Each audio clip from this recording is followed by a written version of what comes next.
ओम शांति। आज 18 अक्टूबर 2022 की साकार मुरली।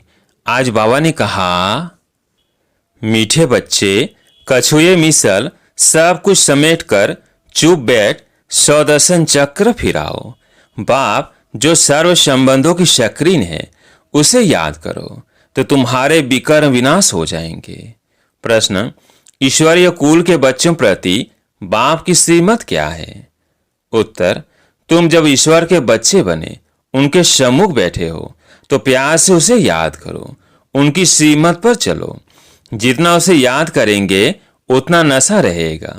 परंतु माया रावण देखता है कि मेरे ग्राहक छीनते हैं तो अभी युद्ध करता है। बाबा कहते हैं, बच्चे कमजोर मत बनो, मैं तुम्हें शक्ति देने लिए बैठा हूं। गीत है, धीरज धर मनुआ सुख के दिन आयो। ओम शांति। यह कौन कहते हैं बच्चों को कि हे बच्चे? क्योंकि मनुआ कहा जाता है आत्मा को।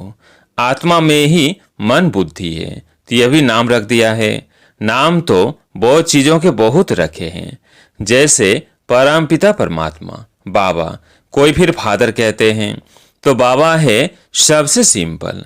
बाबा कहते हैं, तुम किसकी संतान हो वो याद आता है। अब तुम बच्चे बैठे हो, सामने कौन है? आत्माएं कहेंगी बाबा बैठा है। कितनी सिंपल बात है। बच्चे जानते हैं हम आत्माओं का परम पिता परम आत्मा पिता है। मनुष्य तो छोटे बड़े सबको बाबा कह देते हैं, और यह फिर आत्मा अपने बाबा को बाबा कहती है। ओ गॉड फादर कहते हैं। अब शरीर के फादर को तो गॉड फादर नहीं कहेंगे। तुम जानते हो हम उस बाबा के सामने बैठे हैं। यह आत्मा की बात है। शिव बाबा समझाते हैं, तो मैं कौन हूं? मैं परम आत्मा हूं। मैं तुम सभी आत्माओं का परम धाम में रहने वाला पिता हूं, इसलिए मुझे परम आत्मा कहते हैं। इकट्ठा करने से हो जाता है परमात्मा। कितना सहज है। यह कौन बैठा है? शिव बाबा। वह न होता तो यह ब्रह्मा भी नहीं होता। तुम बच्चों की दिल में हमेशा उनकी याद रहती है वो भी आत्मा। कोई फर्क नहीं है। जैसे आत्मा स्टार है, उस स्टार का साक्षात्कार होता है, वैसे बाप का भी स्टार रूप में साक्षात्कार होगा। बाकी यह जो कहते हैं कि बहुत तेज है, सहन नहीं कर सकते, यह मन की भावना है।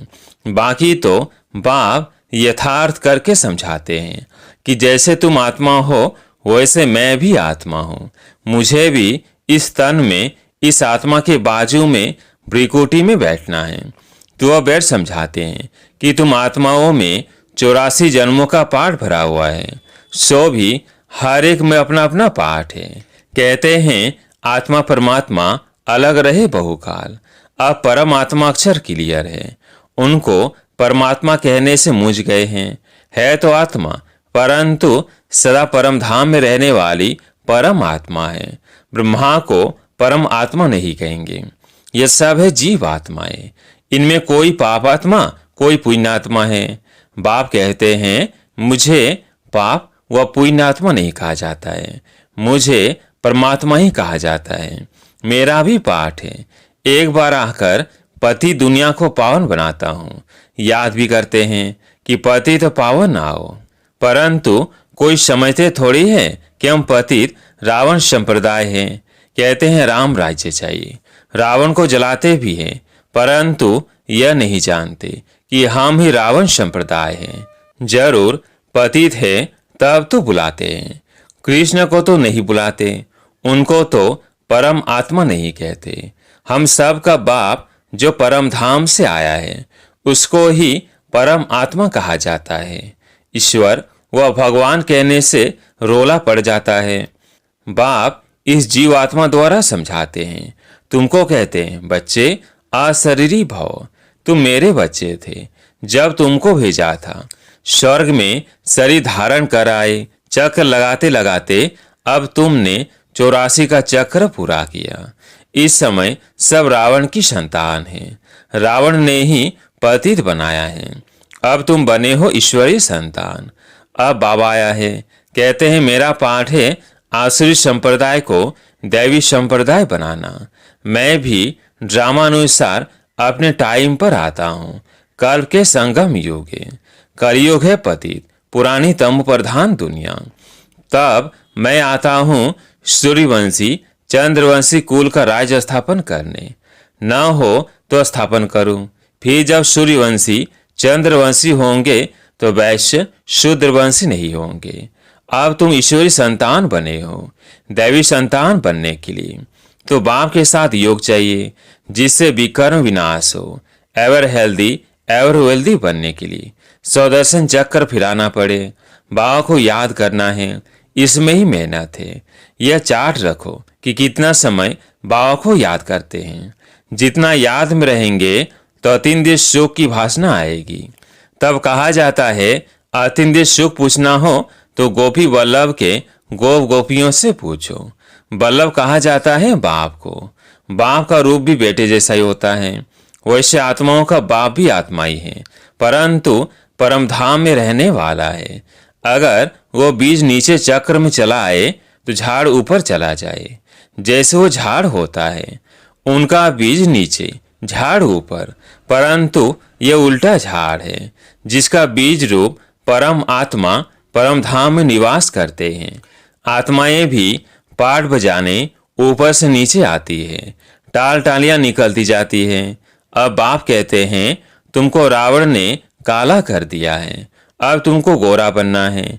कृष्ण और नारायण दोनों को काला कर दिया है, लक्ष्मी को गोरा बनाते हैं। क्यों? काम चिता पर तो दोनों बैठे होंगे। कृष्ण के लिए कहते उनको तक्षक सर्प ने डसा, नारायण को फिर किसने डसा? कुछ भी समझते नहीं हैं। चित्र आदि भी सब रावण की मत पर बनाए हैं।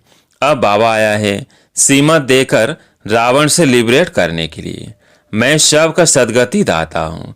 श्री श्री 108 जगत गुरु का टाइटल भी इनका है। जगत की सदगति करते हैं। ग्रंथ में इनकी महिमा बहुत लिखी है।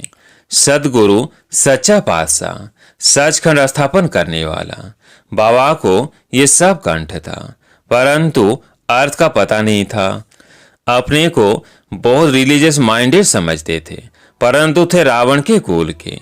अब तुम ईश्वर के कुल के बने हो तो कितना प्यार से उनको याद करना चाहिए। बाबा आप कितने मीठे हो, हमको स्वर्ग में ले चलते हो।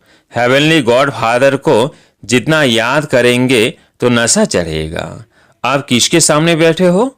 बाप कहते हैं हे लाडले बच्चे, मैं तेरा परम पिता तुम आत्माओं से बात कर रहा हूँ। अब मेरी सीमत पर क्यों नहीं चलते, परंतु काम रूपी भूत गिरा देता है। बाप कहते हैं कमजोर क्यों बनते हो, सीमत मिल रही है फिर आसुरी मत पर क्यों चलते हो। ये युद्ध तो करनी है। माया समझती है मेरे ग्राहक छीनते हैं तो लड़ती है। तुमको बाप शक्ति दे रहा है, इतना पाठ पढ़ाते हैं, सब वेद शास्त्रों का सार समझाते हैं। सूक्ष्म वतन में तो नहीं सुनाएंगे। दिखाया है विष्णु की नाभि से ब्रह्मा निकला। सूक्ष्म वतन में नाभि कहाँ से आई, क्या क्या बैठ लिखा है। अभी तुमको जो नॉलेज मिल रही है यह परंपरा नहीं चलती, यहीं खलास हो जाती है। पीछे जो शास्त्र आदि बनाते हैं वो परंपरा से चलते हैं। यह ज्ञान तो प्राय लोप हो जाता है। अब बाप कहते हैं मेरी मत पर चलो, देही अभिमानी बनो, इसमें दौड़ी लगाकर मेरे गले का हार बनो। यह बुद्धि की दौड़ी है। सन्यासी नहीं कह सकते कि अशरीरी भव। मामेकम याद करो।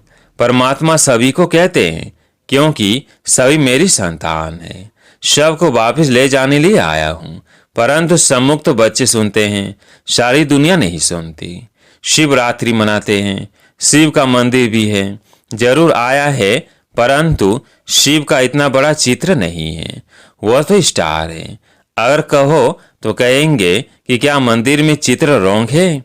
इसलिए बाप समझाते हैं बच्चे मैं भी आत्मा हूँ, सिर्फ तुम जन्म मरण में आते हो, मैं नहीं आता हूँ।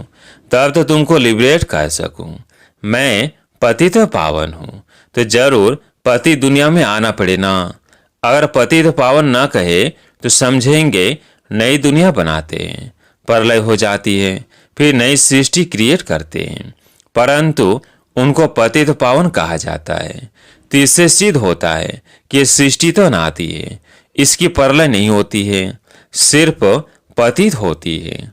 उनको पावन बनाता हूँ, इसलिए मैं नंदीगण पर व भाग्यशाली रथ पर आता हूँ तुम्हें नर से नारायण बनाने। सब चाहते भी हैं हम सूर्यवंशी बने। कथा भी है, एक भक्त ने कहा कि मैं लक्ष्मी को वर सकता हूँ। नारद भक्त था ना, तो कहा तुम अपनी शकल तो देखो, पहले बंदर से मंदिर तो बनो, तब तो लक्ष्मी को वर सकेंगे। अभी तुम मंदिर लायक बन रहे हो, ये इस समय की सारी बात है। ये सब तुमको कौन बता रहे हैं? शिव बाबा ब्रह्मा दादा की भ्रिकुटी के बीच में बैठ तुमको समझा रहे हैं। जैसे इनकी आत्मा भ्रिकुटी में बैठी है, तो जरूर उनके बाजू में बैठा होगा ना।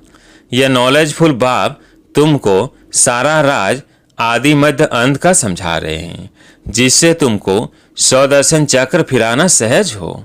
स्वदर्शन चक्र फिराने से तुम्हारे विकर्म विनाश होंगे, नहीं तो सजाएं खाएंगे, विजयमाला में भी नहीं आएंगे। कछुए मिसल जब फ्री हो तो चुप बैठकर चक्र को फिराओ। अब तुमको घर वापिस जाना है। ये अंतिम जन्म पवित्र रहो, इसको कहा जाता है लोक लाज। पतित बनने की मर्यादाएं तोड़ो और कोई को याद नहीं करो। आप मुए मर गई दुनिया, अशरीरी बन मेरा बनो, तो विकर्म विनाश हो जाएंगे। सबको मरना तो है ही, फिर कौन किसके लिए रोएगा। हिरोशिमा में सब मर गए, कोई रोने वाला बचा ही नहीं। इसलिए अब रोने वाले दुनिया से वापिस जाना है। इस गंदी दुनिया में तो हर एक के अंग अंग में कीड़े पड़े हैं, उसको याद क्यों करें। स्वर्ग में थोड़ी ऐसे शरीर होंगे, वहां तो अंग अंग में खुशबू होती है। बाबा कैसे गंदे वासी को गोल गोल अर्थात फूल बनाते हैं, तो उनको आना भी ऐसे पुराने लॉन्ग बूट में पड़ता है। बाबा कहते हैं कि भल घर में रहो, परंतु श्रीमत पर चलो, विकार में मत जाओ। तुम्हारे सामने शिव बाबा बैठा है, उनको भूलो मत। अच्छा गीत, धरती को आकाश पुकारे। धरती पर रहने वालों को आकाश में रहने वाला बाप पुकारते हैं। अब मेरे पास आना है, इसलिए नष्ट मोहा बनो, मैं तुम्हें स्वर्ग के अथाह सुख दूंगा। बाप है सभी सुखों का शौकीन। मामा चाचा ये सब तुमको दुख देने वाले हैं। तुम्हारा है सारी आसुरी दुनिया नरक का संन्यास, सन्यासियों का है सिर्फ घर का संन्यास। तुमको इस डर्टी दुनिया नरक को भूलना है। इस समय मनुष्यों को थोड़ा भी धन मिलता है तो समझते हैं हम तो स्वर्ग में हैं, परंतु इस दुनिया में कोई कितना भी साहूकार हो, देवाना निकला, एरोप्लेन आदि गिरा तो सब खलास, फिर रोने पीटने लग पड़ते हैं। वहां तो एक्सीडेंट की बात नहीं, कोई रोता पीटता नहीं। बाबा कहते हैं अच्छा तुम स्वर्ग में हो तो खुश रहो। मैं आया हूं गरीबों के लिए जो नरक में हैं। दान भी गरीबों को दिया जाता है। साहूकार साहूकार को दान करते हैं क्या? मैं तो सबसे साहूकार हूँ, मैं गरीबों को दान देता हूँ। इस समय के साहूकार तो अपने धन के फैशन के नशे में ही चोर हैं। अच्छा बाबा समझानी देते हैं। यह इंद्रप्रस्थ, यहाँ हंस मोती चुगेंगे, बाकी जो बगुले होंगे वो तो पत्थर ही उठाएंगे। इसलिए बाबा कहते हैं यहाँ हंस अर्थात गुणग्राही आने चाहिए, बगुले अर्थात अवगुण देखने वाले नहीं। अच्छा मीठे मीठे सिकिलधे बच्चों प्रति माता पिता बाप दादा का याद प्यार और गुड मॉर्निंग। रूहानी बाप की रूहानी बच्चों को नमस्ते। हम रूहानी बच्चों की रूहानी बाप दादा को याद प्यार गुड मॉर्निंग नमस्ते नमस्ते। धारणा के लिए मुख्य सार। पहला पॉइंट, बाप की श्रीमत पर चल, देही अभिमानी बन, बाप के गले का हार बनना है। बाप की याद में रह, अतीन्द्रिय सुख का अनुभव करना है। दूसरा पॉइंट, इस दुनिया से पूरा नष्ट मोह बनना है। किसी के भी छीछी शरीरों को याद नहीं करना है। आज प्यारे मीठे बाबा का वरदान, सेवा के बंधन द्वारा कर्म बंधनों को समाप्त करने वाले विश्व सेवाधारी भव। सेवा के बंधन द्वारा कर्म बंधनों को समाप्त करने वाले विश्व सेवाधारी भव। प्रवृत्ति में रहते हुए कभी यह नहीं समझो कि हिसाब किताब है, कर्म बंधन है, लेकिन यह भी सेवा है। सेवा के बंधन में बंधने से कर्म बंधन खत्म हो जाता है। जब तक सेवा भाव नहीं होता तो कर्म बंधन खिंचता है। कर्म बंधन होगा तो दुख की लहर आएगी, और सेवा का बंधन होगा तो खुशी होगी। इसलिए कर्म बंधन को सेवा के बंधन से समाप्त करो। विश्व सेवाधारी विश्व में जहां भी है, विश्व सेवा अर्थ है। स्लोगन: अपने दैवी स्वरूप की स्मृति में रहो तो आप पर किसी की व्यर्थ नजर नहीं जा सकती। अपने दैवी स्वरूप की स्मृति में रहो तो आप पर किसी की व्यर्थ नजर नहीं जा सकती। अच्छा, ओम शांति।